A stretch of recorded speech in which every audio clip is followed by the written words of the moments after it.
Live. Hello, Erica. Live or Memorex? I think it's Memorex today. It Okay, might be well, Memorex. you're probably still hungover from that long flight you took, having to flap your wings all that way from Las Vegas. So, how them wings feeling for you? Oh man, it was traveling home is always a bummer, no matter what. But then if you have any kind of flight delays or anything like that, it just kind of makes it like wah, wah, wah. And ladies and gentlemen, we were talking about Israel Appreciation Day on site live in Vegas. And I don't know how people put up with the time change because, I mean, when I was younger, it's okay. But, this getting in at 4 a.m. stuff No. doesn't work for the old fogey here. So, but It doesn't work but for this middle-aged fogey either, just for the yeah, I record. got it. Only the young, right? If I only knew then what I know now. But speaking of which, Ooh. Eric, I want to start with the golden years. When and you're too young, but I'm sort of Oh, on the cusp of this. okay. When you're being brought up, at least in my era, they were always talking about, oh, the golden years. It was like, your life begins at 20. Oh, your life begins at Mm, 40. And then you hear about these golden years. And mm. I'm still trying to figure out what the heck the golden years are, but I think I figured it out Oh, tell me. because the Tell me golden more. years is they have now published a study that there is a massive rise of sexually transmitted diseases among senior citizens Oh. between the ages of wait for it 65 and 80. Oh. So Oh. I guess the golden years are between 65 and 80. And 80, apparently. You can't make this up. By the way, and they're talking about, we won't go into all the different sexual diseases, but the names you probably grew up with. The three leading states, by the way, are South Dakota, Alaska, and Washington, D.C. I Why? understand the two. I don't look, I'm just sex crazed seniors. Hang on. Sex crazed seniors are responsible for an alarming STI epidemic. And here are the horniest states. Oh, Okay. I'm just going wow. by the art. I just sit Maybe here and go, well, here's okay. I think I might know a theme here. Okay, go ahead. well, if you know a theme, why am I going ahead? Well, I don't know. I heard Alaska. I was like, is it because there's nothing else to do there? Well, so that would hold for South Dakota, perhaps, and Right? and Alaska, and it's cold in the winter, right? Right? But it certainly doesn't hold for Washington, D.C., Well, yeah, right? but I mean, it's DC. They're a bunch of perverts and destitutes anyway. So what would you Okay. expect? Well, see, so what I'm trying to figure out, right? And one of the best line in the article, by the way, is that no one talks about these sexually transmitted diseases amongst the elders. Quote, no one wants to think about grandma having sex. I was like, yeah, I sort of kind of understand that.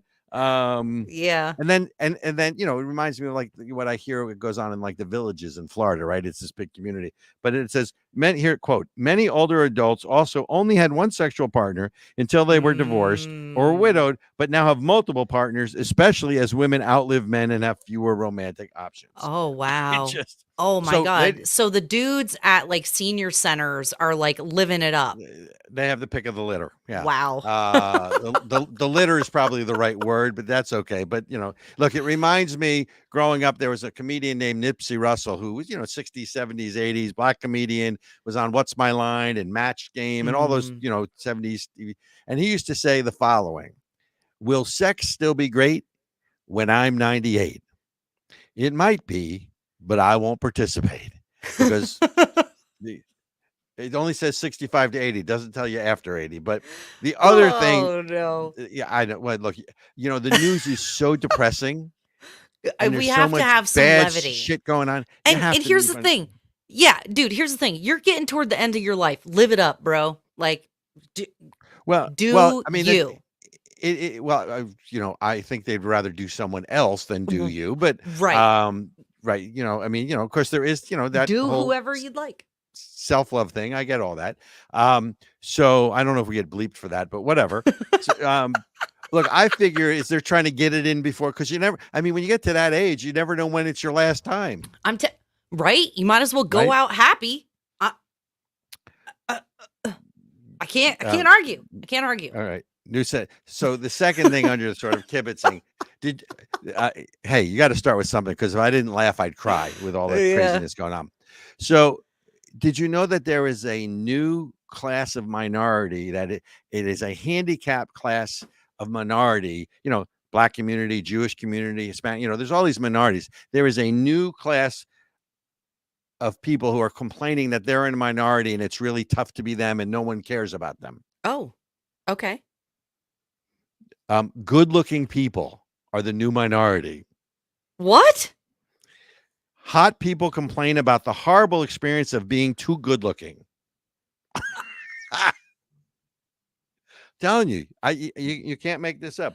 The gorgeous people of the internet recently learned that they're disadvantaged in life because the question was asked, what was your most horrible experience for being attractive? Right? I mean, I can't even read the answers here because, it's the harshness of the small criticism. I mean, these people need to toughen it. So, my life is really hard because I'm too attractive. I have that problem all the time. My life is so hard because I'm too handsome. So. What happened to pretty privilege? I thought pretty privilege was a thing. Now it's pretty poverty. Pretty. I can't think of a good alliteration. Well, I got nothing. Because I'm too attractive, I've been accused a few times of flirting with men when I'm literally just doing my job. I mean, girl, get a life, right? I mean, and friends have become difficult when you're good looking, as your appearance may cause close pals to feel insecure. And I mean, that's your hardship. Others they're a minority class now. I've experienced others pretending to be friends just to be seen with me. Oh my God, get a life. Everyone has to be a victim, Robert. Everyone. You know what? You stole my words. That's exactly right. Everyone has to be a victim class. So now you're a victim, right? And it's someone else's fault. You might as well blame your parents that you're too attractive. That's the look right there.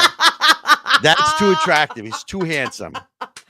Oh, Benjamin, Lord Redic gets all the credit for that one. Nice pull, Benjamin. That was good. Yeah. Oh, all right. God. So, all right, you ready, boss? Oh yeah, we're gonna go from levity to low. So let's go.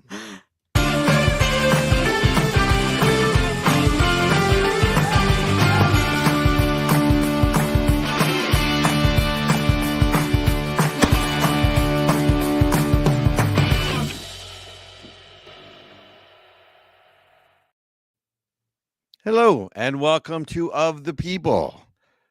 Violence in the name of politics. Ladies and gentlemen, in 6 weeks, we have had not one, but two attempted presidential or assassinations of a former president. The last one, obviously, being in West Palm Beach. And here's the thing. The press's reaction to this, nothing. The public's reaction to this, ho-hum, business as usual, nothing. Hamas brutally murders 6 hostages, and the world community, much the same, nothing. And now the Department of Justice just released the bounty letter from Ryan Routh, who was the guy in West Palm Beach who tried to kill the president. But even though the Department of Justice hasn't charged him yet, they released a letter where he basically says, I'm going to try to assassinate President Trump. And if I fail, someone else has to finish the job, and I will pay you $150,000 if you succeed. Now, how he's going to pay $150,000 from jail, I don't know. Let's let him out on bail. But here's the point. The Department of Justice did not have to make that document public. They could have kept it under seal, presented it to the judge if they're trying to present evidence. So at the end of the day, I'll leave it up to you, the listeners and the viewers, to figure out why that was presented in the way it was. But I think the reasons are pretty obvious. The bigger question is, how did we get here? When did the average American just take all of this as business as usual? And where is the line that we cross where the average American, and I don't care which party you are, says that this is not right? Where is all of this? Forget about the elections, right? If it's a free and fair election, Donald Trump wins this thing going away. And I will tell you that if Trump is elected, he will not be sworn into office on January 20th, which is my prediction. You can figure out what that means as the listeners and the viewers, but to me, it's sort of a baseball thing about 3 strikes and you're out. We have gone so far over the cliff on all of this and on the precipice. But those of us who are old enough to have lived through history right? We've lived through the Cold War, the Kennedy assassination, the RFK assassination, the Martin Luther King assassination, the Vietnam War, Watergate, the oil crisis, the Iran hostage crisis, the attempted assassination of President Reagan, the fall of the Berlin Wall, the attacks in the World Trade Center on 9/11, and now October 7th. Those of us who are old enough to remember history know that this isn't about us. This is and should be about the world that our children are going to inherit when we're dead. That's why we do this. America, when is enough? When is this complacency end? We've had 2 attempted assassinations of a president, former president, probably future president, and it's not on the news, much like the hostages are not on the news, right? When is all of this going to be enough, right? Growing up, when I was learning about World War II and Nazi Germany, I always wondered, how was it? Because not all the German people were part of the Nazi Party. How was it that the people of Germany did nothing in the face of the evil that was Nazi Germany? I never understood it, but I understand it now. Edmund Burke, the famed philosopher, said that the only thing necessary for evil to prosper is for good people to do nothing. I don't care which party that you are, right? But is it any wonder that most of America clings to its guns and religion? Because unless you're trying to transform America into something that it isn't, violence in the name of politics should be absolutely unacceptable. And I don't care which party that you are. It shouldn't matter. Until America says that we have had enough of this, nothing is going to change. And it's not going to change in the elections in November, regardless of who wins, because you have a divided America. Violence for political means needs to stop. And we need to find a way to move beyond this. And it's not going to happen until the majority of Americans say that I have had enough of this or not. And that's the monologue. Ericka, come bail me out from my nosedive here. Oh no, it is a scary time. It really is. Yeah. And I heard I sit here. Yeah. I heard a statistic this morning that Kamala Harris outraised Trump basically 3-1. She raised like $360 million. He raised like 125. And first of all, it's disgusting that kind of money is going toward elections in the first place. But y'all do not get complacent. That's all I have to say.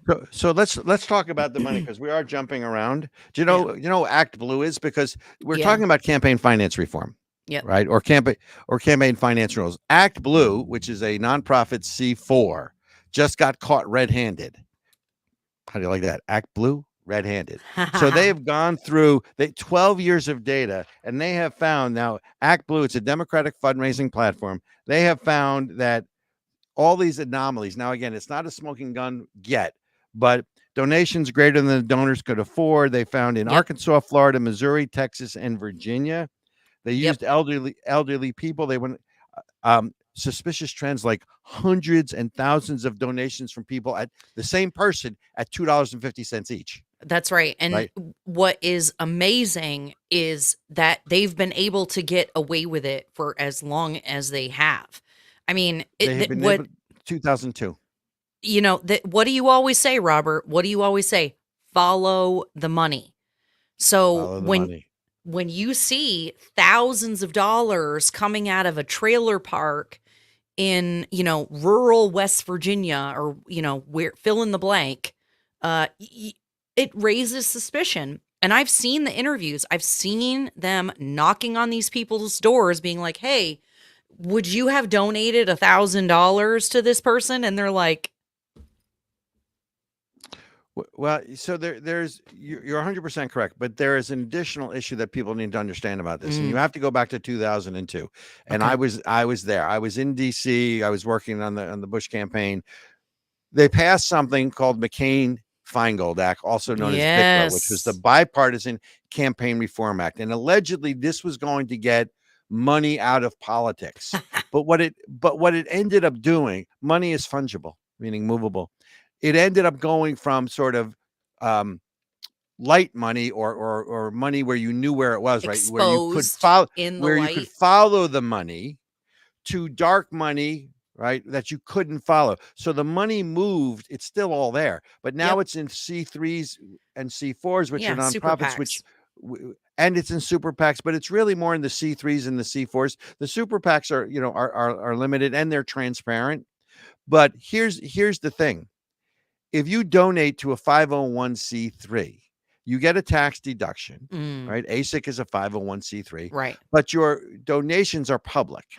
Okay. But you can donate unlimited monies to 501c4s, which are also considered nonprofits. They are, because the organizations aren't supposed to make a profit, but you can't track where the money comes from. And then if you launder it or wash it a few times, and that's where all the money is. So things like Act Blue, you can't even follow the money. Yeah, follow the money, but you can't follow the money anymore. And you go back to 2002 when that happened, and in 2004 when we were doing the Jewish outreach for the Bush reelect, right?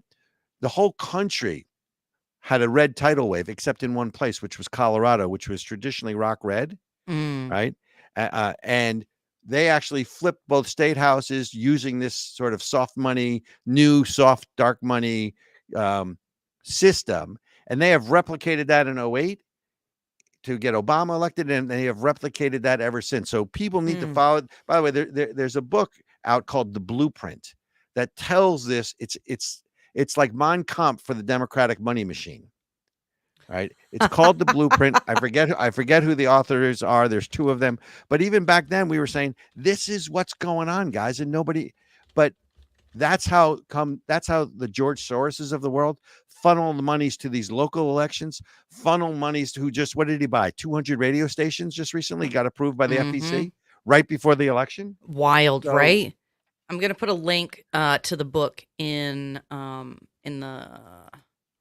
the chat, y'all. You can put a link in the chat. So, in any event, so let's start and go to the elections. Right? There's an article recently, and again, you know, we've been involved in this whole Israel project. There's an article that. With Kamala Harris, it's not even an article. It's a video resurfacing where she says, and I think it was 2018, down with deportation. Right? I think it was a Jussie Smollett event, down with deportation. It's all over the news. Everybody has seen it. But here's my question. They are trying to get people to believe in politics right now that Kamala Harris is the change candidate as opposed to somebody who's been there, right? Already in office. But the question is, I've been around politics for 30 years. Politicians can evolve. That is true. But politicians don't make sea changes. No. And Kamala Harris now is supposedly, you know, for border enforcement. She's for deportation. But it leads me to question, right? It's that old Groucho Marx, or maybe it was Chico Marx. You know, what are you going to believe? What I tell you or your own eyes? This is the thing, Robert. She in all these interviews, she keeps saying, my values have not changed. My values have not changed. And here's the thing. Her values haven't changed. She, for example, they figured out you didn't have to ban fracking. All you had to do was make it impossible to get your lease going and build the road to be able to create it and do all the things. So they've created a bureaucratic mess so that it has interfered with fracking or oil production or whatever. They're sophisticated enough to figure out ways around the rules or the words to still accomplish what they want. They're just liars. They are because the liars. laws don't matter. Although you did see the latest, right? So the latest she came out is that Kamala Harris supports abandoning the filibuster for abortion.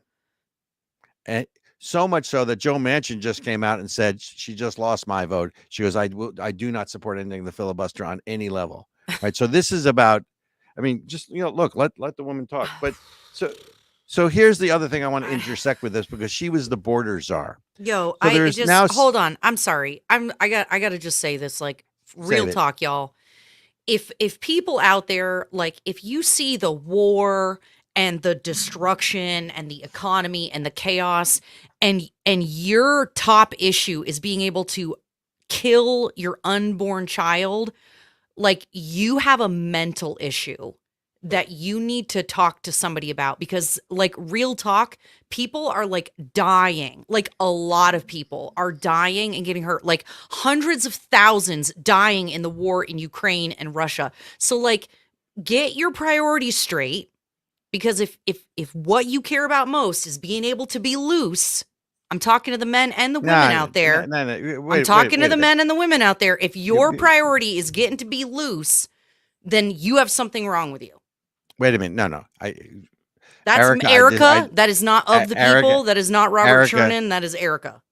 Ericka, I vehemently disagree with you. And the reason I will say that it's our job, yours and mine, is not to tell people what to think and not to tell people where they should be on the issue. Our job is to basically illuminate and to say, here are the issues, here are the things to think about, make your own decision. My issue is not what they think. My issue is what they do or don't do, right? Because this is a participatory process. And the problem is that we have become so inoculated or numbed out to all these things that when you see these things going on and there's 2 attempted assassinations of a president or former president, the media doesn't cover it. The world doesn't cover it. They don't cover the hostages either, right? Correct. And the public just goes on in their sort of matrix-like environment that everything is okay. And they wonder why the world is, or the country is sort of hurtling towards a cliff in terms of civil war or whatever you want to call it, because this doesn't end. If Kamala Harris somehow wins the presidency, or if Donald Trump wins the presidency, does anybody really think that this dividedness in the country is going to end? It ends when the people can put aside their differences and say, we may disagree on these things, but we agree on these things. Let's come together. It's not our job. It is not our job to tell. I mean, I respect what you feel and I respect what you believe, but it's not our job to tell the American public what they should feel and what they should believe. It's our job to put the facts out there, with a little bit of humor and a little bit of entertainment, right? Because if you don't laugh, ladies and gentlemen, you're going to cry. I mean, look at Israel Appreciation Day. We brought together, and I know we're jumping all over the place. So much for the script for this show, right? We brought together people from different religions, from different parts of the spectrum. And what was it we said to everyone? We don't care where you are on the other issues. On this issue, let's come together on what we agree on. And we can fight on other issues. That's okay. Reasonable people can disagree. And to put and forget about bipartisan and put together something that's nonpartisan. Because if you divide America, you can rule America. If America comes together and speaks with one voice on an issue or 2 or 3, that's what the politicians are scared of. That's what the ruling class is scared of. They use abortion as a wedge issue. Yes, exactly. That's what I'm saying. People who are making that, if they are a one issue voter on that, I don't understand. I can't fathom that. When you see all of the other things that are wrong, I can't understand how that is your one issue. I really can't. And I appreciate what you said, Robert. You're right. This topic makes me hot, but I also just think it's gross.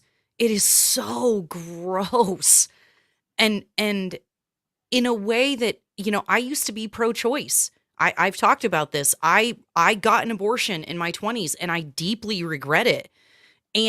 But this was still never my one issue. I cared more about the Constitution, about my rights, about the Second Amendment, about foreign policy, and whether or not the president was going to send my brothers and sisters to war. Like, I just wish that the American people were looking at different subjects that really affect way more people. In a way more serious way. That's my hope this election, that people wake up to the gravity of the choice. Well, look, if Joe Biden got 81 million votes, I have to imagine Kamala Harris is probably going to get 120 million votes. That's my guess. Are we taking bets? Are we taking bets right now? And if Joe Biden got 81 million votes, there's beachfront or oceanfront property in Iowa I'm going to sell you. Okay, so back to the election coverage. So, well, it's not even the election coverage. So the other thing that there was a hearing on the Hill where several ex-Border Patrol agents basically said, and it was the San Diego border crossing, that we had all these, what do they call them? They refer to them as, I think it's SIRs. Let's see. They call them, SIAs, significant interest aliens. And there was this massive increase.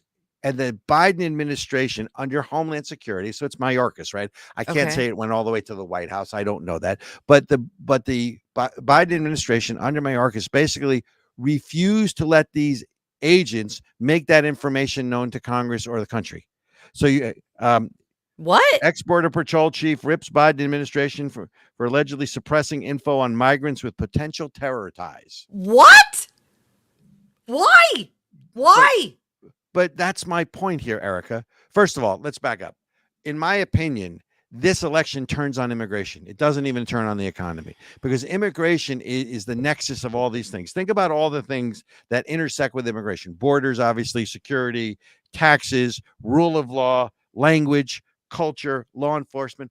All of the cultural issues intersect on the issue of immigration. Wow. Or illegal immigration, not legal immigration into the country, right? You have Kamala Harris, who couldn't find the border if you hand walked over there, put her hand and put her hand in the Rio Grande River, okay? Yeah. And she was supposed to solve the problem. And then you have people that are touting this, but because of Trump, they vetoed the bipartisan, Immigration Reform Act or whatever the thing was called. You mean the Ukraine funding bill? No. The bipartisan, right, border reform or Immigration Reform Act was going to allow up to 5,000 people a day to cross the border illegally. And that was going to solve the problem. Well, ladies and gentlemen, math is not my thing, but if I do 5,000 times 365, let's see, that's 1,000,005 plus another 3 million plus another 5,000 times. The math isn't mathing.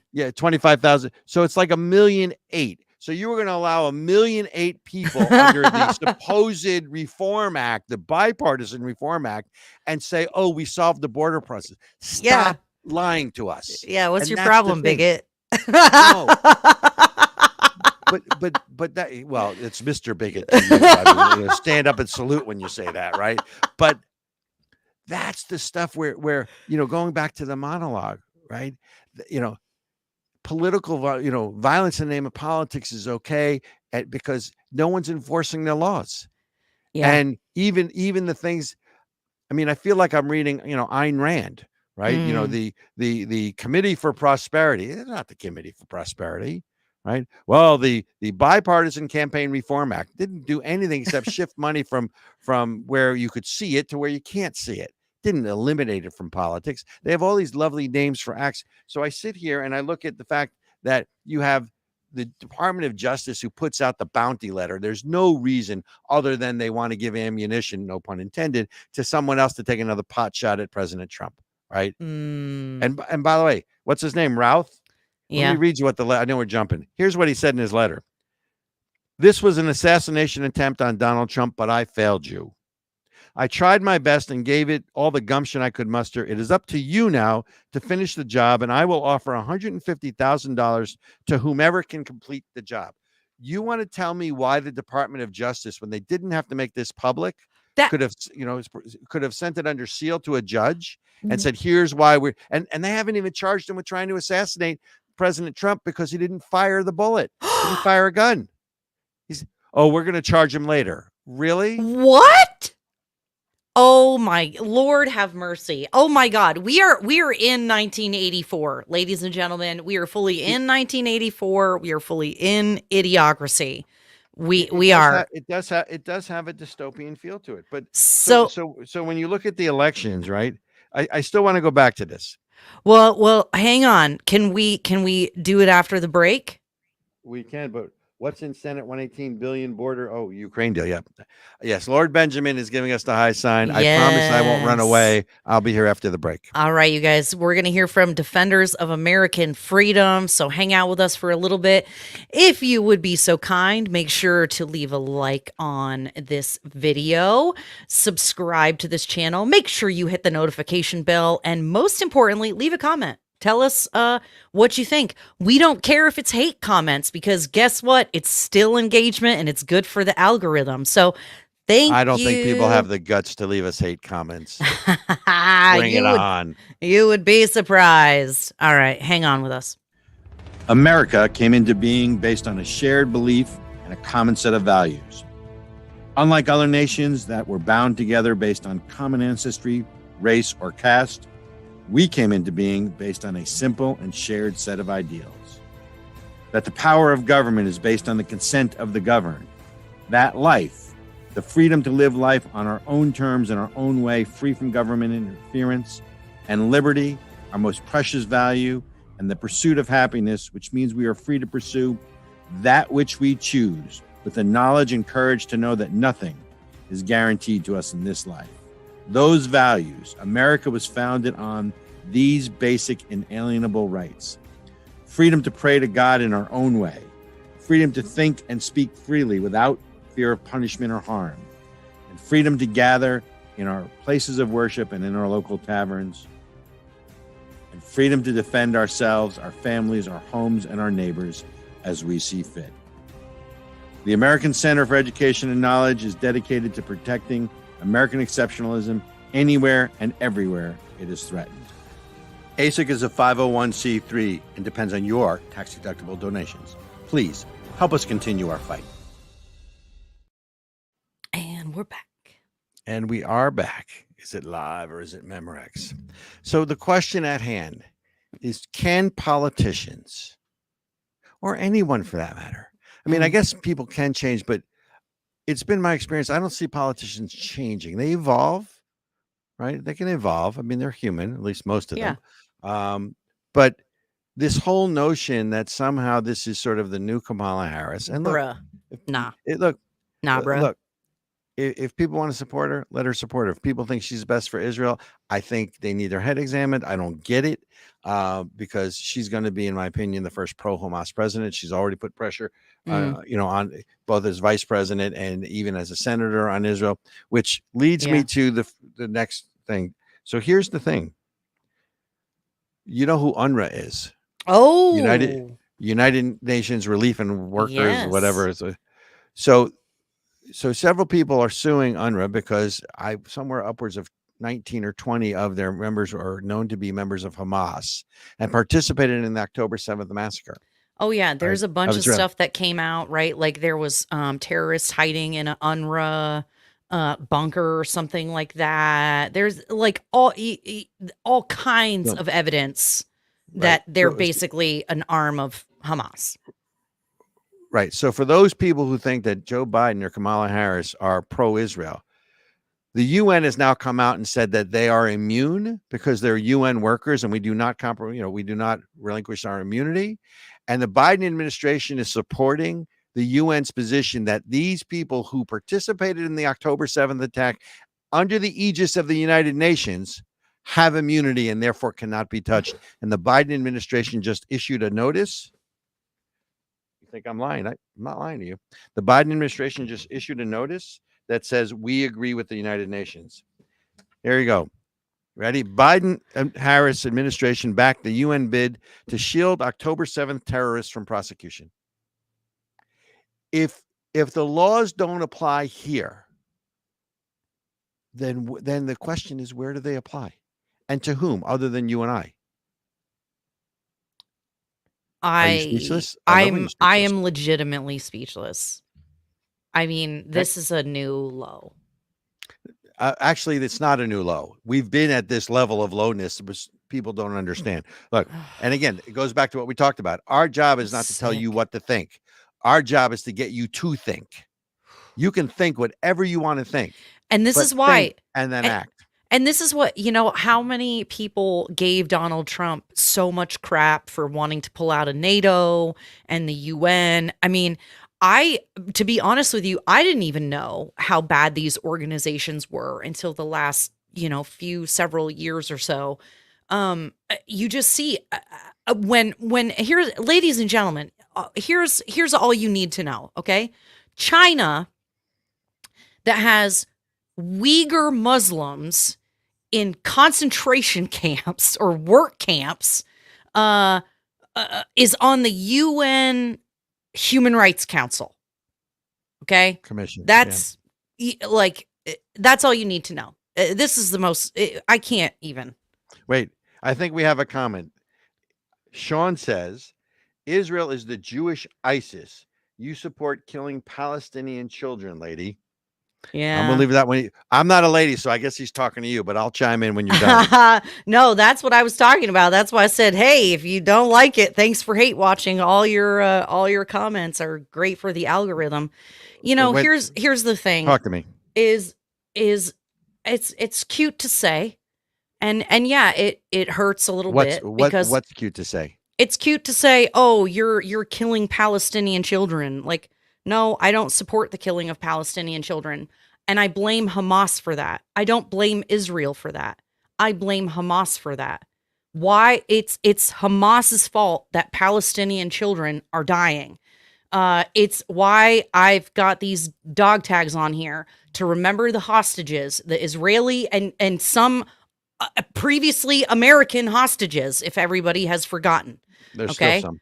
So there are still 40, 50 hostages in theory alive. So Hamas is responsible for all of the death of the Palestinian people, and I will not be made to feel guilty for that. So let me add to what you're saying. My issue is it is not Israel whose charter calls for the destruction of another people, right, from the river to the sea. It's not Israel that uses children as suicide bombers. It's not Israel that hides munitions in temples or churches or mosques or schools or hospitals. And by the way, just today, Hezbollah sent, another 80 missiles killing a Palestinian child in Israel. And let's remember, they don't care. There are no Jews that live in, the West Bank or Gaza, right? Or Judea and Samaria, as we like to call it. Right. But there are Muslims, there are Christians, there are Jews that live in Israel, and they live by and large harmoniously in Israel. So to this person, Sean, my question to Sean is, why doesn't Israel have a right to defend itself? Israel did not launch the attacks on October 7th. And if you're listening, Sean, I would love your comments on this. Tell me why Israel shouldn't defend themselves. And given that Hamas and Hezbollah, who do the same thing, Hezbollah actually pays people to store munitions in their house. Hamas doesn't even do that, right? What was Israel supposed to do? Just disappear, not defend itself? Apparently. So let's see if he comments. Sean, let's hear it. So I want to come back to this whole UN thing. Quote, the United Nations has filed paperwork in an American court in a bid to secure legal immunity for suspected participants in October 7th atrocities in southwestern Israel who were employed by the UN agency at the time of the massacre. Over 100, I got my numbers wrong, over 100 Unrwa employees have been identified as that. And not to be outdone, the Biden administration, the filing in the American court said, since the UN has not waived its immunity, I'm sorry, wrong comment. The Justice Department filed the following endorsement to the UN's invocation of immunity. Quote from the U.S. Department of Justice. The plaintiff's complaint does not present a total legal basis for claiming that the United Nations waived its immunity. Therefore, because the UN has not waived immunity in this case, its subsidiary, Unrwa, retains full immunity, and the lawsuit against Unrwa should be dismissed due to lack of subject matter jurisdiction. Oh my God. Basically, they're using legalese to support the UN Unrwa workers who are members of Hamas. This is the Biden-Harris administration, which is why when people say to me, oh, Kamala Harris is going to be better on Israel than than Donald Trump. I don't get it. And someone needs to, you're all entitled to your opinions, but someone needs to show me facts. all the facts that I see based on prior policy positions, based on pressuring Israel, based on the fact that Israel is to blame for the 6 hostages that were brutally murdered by Hamas, that Israel is to blame for the attack of October 7th, that Israel is to blame, and everyone's allowed to defend themselves except for the Israelis. They should just die. They should just die and go away. Yep. That's, ladies and gentlemen, remember, this is the same organization that has perpetuated SA on children and refugees, words that I'm not supposed to say on the YouTubes. Act of gratification against one's will is a known problem with the UN in Africa and in all of these places where you have refugees. So defund the UN, #defund the UN.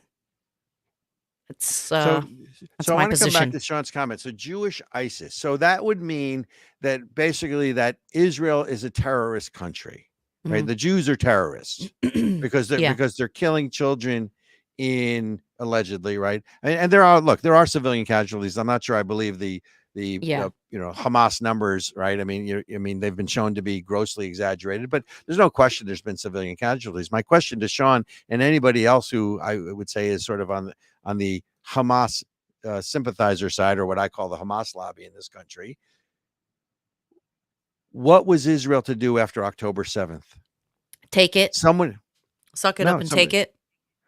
Well, I'm not asking you. It's a rhetorical question. It's a rhetorical question. My bad. Sorry, Sean. I was answering for you. I do that to my husband too. It's a natural reaction. My bad. And I'll bet you he doesn't like it either. I'm woman-splaining. You are woman-splaining. The other thing that people need to understand is Israel is under attack even now. Hezbollah has been, I think, up until this week. Let me see the numbers. To date, and this is dated September 19th. So what are we now? So a week ago, as of a week ago, Hezbollah, and we're not talking Hamas, right? We're talking Hezbollah. Right, now we're in Lebanon. Now we're in Lebanon. Israel. And remember, Lebanon used to be a Christian country, right? Yep. And Beirut was the jewel of the Middle East. How's that working for you guys in Lebanon now? To date, Hezbollah has fired over 8,000 missiles at Israel. 8,000. And you're about to see a ground war. And one of the people wasn't able, committed to Israel Appreciation Day, General, Amir Avivi, came out and basically said, we're going to ignore the United States. We're going to get sources from somewhere else. They're not our ally. Well, he didn't say that. I'm paraphrasing. He did not say that, but that we can't depend on the United States. We need other sources. And this is going to enter into a ground war phase. So if you look at where you were in 2020 and you look at where you are now, regardless of that, Kamala Harris said that there's no active war zones or, military and U.S. military and active war zones around the world, which is totally false. Thank you, ABC News. Again, no fact check. You're going towards World War III if you're not already there. And you have the U.S. being invaded. Literally. We have millions of unknown people just pouring into our country. Yeah. At the same time, we are in multiple front wars with allies being attacked. Oh my gosh. Can you imagine what China's going to do with the South China Sea? President Biden gave a speech today at the United Nations. Guess who wasn't there, right? Who wasn't there was President Xi. Who wasn't there was President Putin. Who wasn't there was Kim Jong-il or Kim Jong-un. I forget, father, son. I always get those two mixed up. Jong-un. Right? Kim Jong-un. So because honestly, I think they already knew what he was going to say. They don't need to be there, and they certainly didn't want to come to the U.S. to do that. But I want to go back to this whole Hezbollah war, which is now imminent, because you're now going to have a 2-front war or a 3-front war. That's right. So, quote, the Biden administration has tried to forge a deal in which Hezbollah will stop firing at Israel in exchange for Israel withdrawing from strategic military positions on the Israeli side of the border, including Hardov, which is an important observation point on Get Mount out Hermon. Of here. Get all the way up out of here. I mean, the Biden-Harris administration might as well come out with "from the river to the sea." What? Just hashtag it, bro. And then just let everybody know. Stop trying to pretend in public like you care. Oh, good golly. Yeah, but wait a minute. It's even deeper than that. Israel has territorial sovereignty. They're basically saying, Israel, give up some of your land. Forget about that. It's a strategic position. If you've never been to the Golan Heights, I've been to the Golan Heights, and you're on the top of the Golan Heights, and you can see Syria and Lebanon, and you're, I mean, my arm wasn't that good at baseball, but it's pretty close enough that I could throw a baseball, right? I mean, you're right there. So and again, obviously, from a get out of here standpoint, you always want to fire down, right? Yeah. So for Israel to give up the high ground, that's what I'm saying. Yeah, but wait a minute. Hasn't everybody seen Star Wars? Anakin. No, wait. Anakin. No, I've got the high ground. You're gonna get your arm cut off. Come on. Ladies and gentlemen, this is my former co-host Ericka. But here's the point. These people are not serious. It's not just that it's a high ground. It's that they are trying to force Israel to give up territory for peace with Hezbollah. So there's a truce. It's not really a peace. When there's a UN resolution, I want to say it's resolution 1701 that says Hezbollah is not supposed to be in the north of Lebanon anyway, but not only do they not listen to it, it's not enforced by the UN. So now you're supposed to make peace, or wrong word, excuse me. You're supposed to have a truce, give up some of your territorial sovereignty, not only strategically, but just the whole concept of giving up land that you can control, that's part of your country, so that you can have a truce is ridiculous. But I do want, Lord Benjamin's telling me that we've got, we have lots. Ooh. There you go. That must be the new one, because I haven't seen that one. This is the prequels from a while ago. Man, I don't watch. Yeah, I know. They're not dead. You haven't watched this movie because these actors are not dead. For everybody, that's what he says. He only likes old movies. I only watch movies of dead people, with a couple exceptions, right? It's watch, it's better movies. I'm sorry. I agree. I can't even hate. So we have a lot of listeners. Thank you for listening. I want comments. Tell me I'm wrong. Tell me to go, stick my head in whatever. But I mean, I don't understand how any objective person who's reasonably objective can look at these kind of facts and because don't judge people by their words, judge them by their actions. That's right. Based on those actions, I don't see how any reasonably objective person, if Israel is an important issue to you, if you understand that as goes Israel, so goes the West, and that this isn't about the Jews, right? If they drive the Jews into the sea, as we have said since we're blue in the face, if you're Christian, guys, you're next. Because this is about Judeo-Christian values. This has nothing to do with driving the Jews into the sea. That's right. We're next. Well, First the Saturday people, then the Sunday people. Right. So, so after Saturday comes Sunday. So I am told by Lord Benjamin I'm running long. So we're going to hear from ASIC, and then we're going to come back to a little Where's the Outrage? Yes, we're going to pivot. I'm looking forward to this one. Socialism. The goal of socialism is communism. The world is quite familiar with socialism and the horrors socialism has brought with it. It wasn't that long ago. Actually, it's still with us. Socialism creeps into government slowly until it's too late. Socialism, the big lie.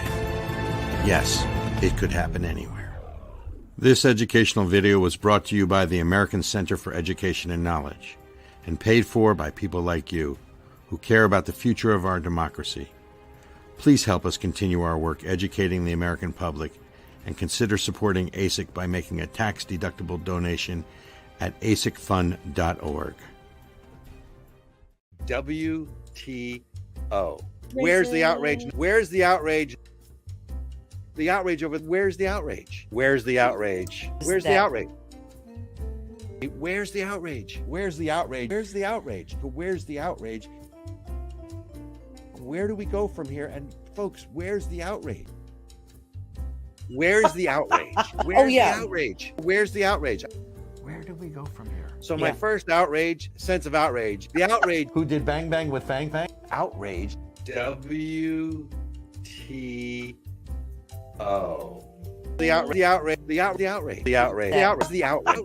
outrage. And on that note, thank you for being with us. Stay tuned. Oh, yeah, we don't want that. We don't want that. Where's the outrage? No, the end part where it's like, bye. No, we're not leaving. Yeah. We're not leaving. leaving. Not yet. So under where's the outrage? So we're going to shift topics and we're going to get a little irreverent, but still an outrage. So what's my name? Dr. J. Varma. Do you know who Dr. J. Varma is? I know where we're going with this. Okay. So Dr. J. Varma, during the Immaculate Virus period, right, was the Immaculate Virus czar in New York City under Bill, whatever his name was, Bill de Blasio. De Blasio, right? Mm-hmm. The guy who was eating a cheeseburger on a mic to get people to get a shot. Right. So it's so disgusting. It turns out, wait a minute, under rank hypocrisy, it turns out that when he was telling everybody you can't go to your churches, you can't shop in these stores, you have to stay in your house, you have to socially distance. He was going to drug-fueled sex parties. He was stooping everybody. So basically, and this is an undercover video by Steven Crowder. It's all over the internet. And you sit there and you go, he says the following on video camera. We went to some like underground dance parties underneath a bank on Wall Street. We were all rolling. We were all taking Molly. I don't know what Molly is. You can explain that to me in a second. Okay. I assume it's a drug. Yes. And everybody's high. And I was so happy because I hadn't done that like in a year and a half. I shouldn't be laughing. A year and a half? Bro, you're grown. What are you doing ecstasy as a grown person? Oh, is that what Molly is? Molly is ecstasy. It is Molly is it's MDMA. Molly, the active ingredient in ecstasy that gets you high is MDMA. Yeah, I don't know that. So he served as the senior health advisor to Mayor Bill de Blasio. He ran the pandemic response, right? Yep. Here's the other thing. Now, look, some of this you got to think is made up because who would be so stupid as to say this on camera? Here, quote. Because people are so desperate. Just goes to show you how desperate people are to be like loved or what. Oh my God. Okay, go ahead. I sit here, and how people would say this on camera, quote, I did all this deviant like sexual stuff while I was like, live, like on TV and stuff. People were like, aren't you afraid? Aren't you embarrassed? And I was like, no, actually, I'm like, I love being my authentic self. And this was a July 27th film clip. And you sit here and you go, I mean, how do you trust authority? Right. Because, and again, it doesn't matter what you say. It matters what you do. I mean, I would much rather be judged on my acts than my words, because I mean, you can judge me on these words. I mean, they're probably going to lock me up in the rubber room with the white jacket, with the arms that tie me. Oh, you know it. Right. But where's the outrage, folks? So here you have the former head of the, I don't know, Immaculate Virus Response Team in New York City. We're trying to avoid this being censored, folks. And now admits after the fact that, like it was, what was it? Gavin Newsom went to this 5-star restaurant with this big party and this big party, but he's telling everybody else to stay indoors. These are your elected leaders, ladies and gentlemen. Elections have consequences. That's right. But elections don't matter if you don't vote, and elections don't matter if you take all this stuff sitting down and go, they tried to assassinate President Trump twice. Yeah, no news there. Yep. And think about it, ladies and gentlemen, that dude was not elected. He was appointed. So it's not just when you elect people, they're picking the administrative state. They're appointing these people who end up being the ones running your life. So even if you don't, this is why, like, for example, one of the reasons why electing Donald Trump this term is so important to me is because of the Supreme Court. I want to maintain a conservative, constitutional, originalist Supreme Court. And we've got some old folks who've got some health problems. And if Kamala Harris is in there, she's going to get some freaking commies up in there with her silly friends. And think about it. Again, Anthony Fauci, okay, you guys, shameless self-promotion, generally irritable merch store, virus of the Immaculate Conception, Saint Fauci shirts and coasters and stickers. Go get them. That man was the highest paid federal official, and he got to decide your life. He ruined our economy. That person was given way more power than they should have. And that's who affects your life, ladies and gentlemen. That's my lecture for today. I want to go back to Varma for a second. Two questions. Filthy. Remember I said earlier about perverts and degenerates? This is exact. Well, but again, what about all the New York City workers who lost their jobs because they wouldn't get vaccinated or they wouldn't wear a mask? And you've got guys like this. So that's where I have issues, right? Yeah. So, okay, you want to be a hypocrite, stand in line and take a number with all the other, millions of hypocrites that are out there. But there are workers, firemen, police officers, right? Who stood on principle. And look, let's go back to all of this in terms of being vaccinated. You want to get a vaccine? That's fine with me. Get it. It should be your personal choice. Autonomy. Right. Personal. No, forget about even personal responsibility. It's personal responsibility. Right? Not personal autonomy. It's personal responsibility. Right. So, and then to end this section, Mayor Adams' office issued the following statement. You want to talk about, sort of CYA? Yeah. According to the rep for Mayor Adams, Varma is not now, nor has he ever been, a member of the current administration, and we have praise for the City Department of Health for its work during the pandemic. Oh my gosh. Okay, Robert, did you know that the Eric Adams administration still has some of those workers, those firemen, those teachers you were just talking about? Mm-hmm. They are still not allowed to go back to work. So they won their cases. They won their cases, and now the Adams administration is oh my God, what's the word? Fighting it. Blackballing? No, what's the the court ruled. Are they whiteballing? They're appealing. Thank you, Lord help me. They're appealing the decision. I was trying to get into a race war, blackballing, whiteballing. Just I missed it. So. So comments on electing Trump. Bring them on, Lord Benjamin. Where are the comments? John Hayward. There seems to be an endless list of reasons to elect Trump over Harris. My number one is the economy, inflation. I don't know what he means. Et cetera. Oh, got it. It still comes down to what Ronald Reagan said when he was running for re-election in 1980. What was that? 84, I think. Right. So are you better off now than you were 4 years ago? And as much as that's an overused question, the question is as relevant today as it was then. I mean, at the end of the day, I understand why people don't like Donald Trump. I personally don't have an issue with him, but I grew up, at North Jersey. A bunch of guys from Queens sound like him. Right. And he is not a polished politician. He's not smooth, but at this point, he's got a record to run on. Yeah. Right. And you've got to look back and go, okay, people should vote their self-interest. The economy is one of them. I still think immigration might be more of an issue because it intersects with the economy, but it does come down to what James Carville said during the Clinton years, right? It's the economy, stupid. Yep. So, I think what was his name? The gentleman Josh. in the comments? I think Josh is right.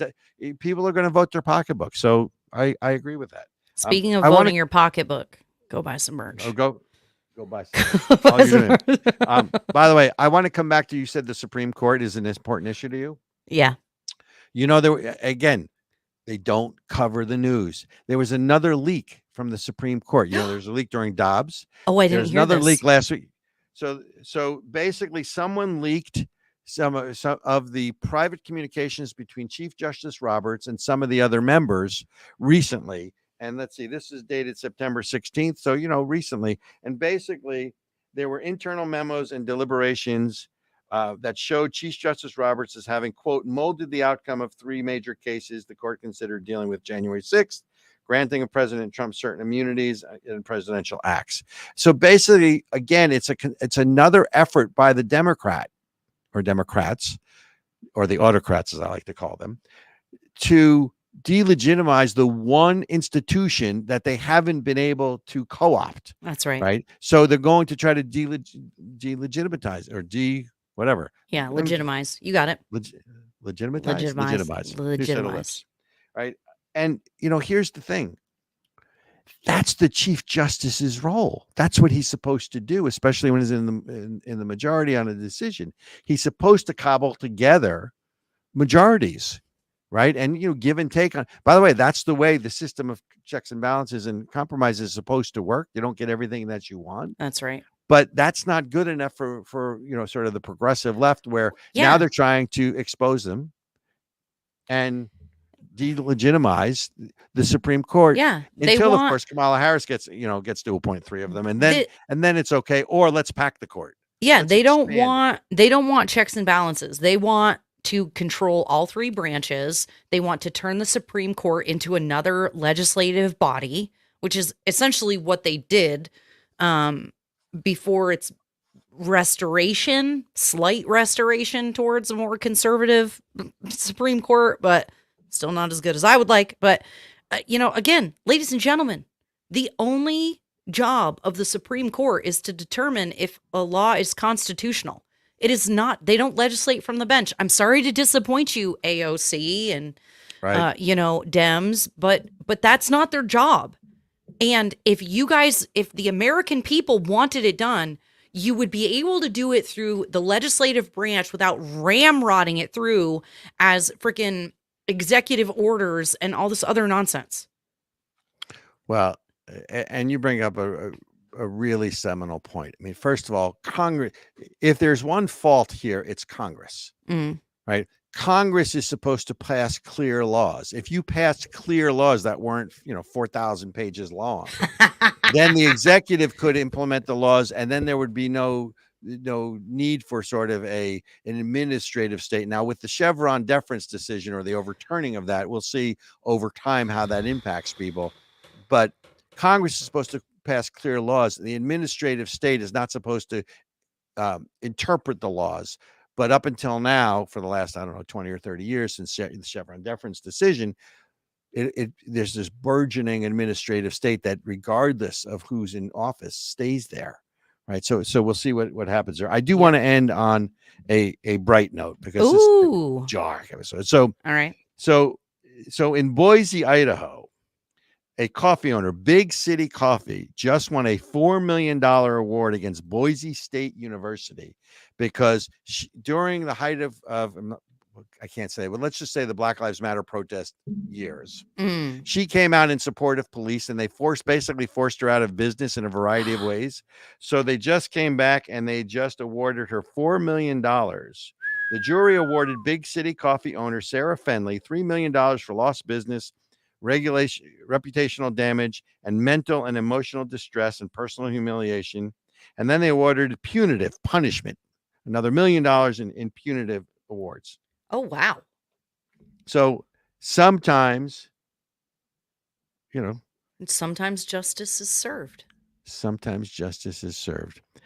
I'm trying to look at Lord Benjamin. A little tree in the foam sometimes. So Ericka, how time flies, and we're going fun, and we still didn't even talk Israel Appreciation Day, which we're going to get. Well, hey, we've got like 3 minutes left. Let's talk about it. Let's talk about Israel Appreciation Day. Let's talk about it. So go to IsraelAppreciationDay.com. The event was last week. We had, upwards of 5,000 viewers. It's, both online and ticketed to the event. And it was really a rewarding experience for me personally to bring together people, because, you got to practice what you preach, right? That's right. To bring together people who don't agree on any other issue, but that this country needs to support Israel and to come together. And I'll tell you what was most heartening was not even the event, which was wonderful. And we're going to be rebroadcasting it. So, look at IsraelAppreciationDay.com. And there'll be more information forthcoming. We're going to be posting some clips of our speakers on social media. But probably the most heartening thing for me was in this 5-month process of from conception to making this event a reality was the groundswell of support across this country that we were able to find and tap into. We didn't find it was there all along about Israel, and people get it in this country and how important Israel is, not only to Israel, of course, and Israelis, but the world and to Western values, because Israeli values are American values. And that was such a heartening thing for me. And I know you were there, and thank you for coming to Vegas, baby. Yeah. But close us out on that and take us home.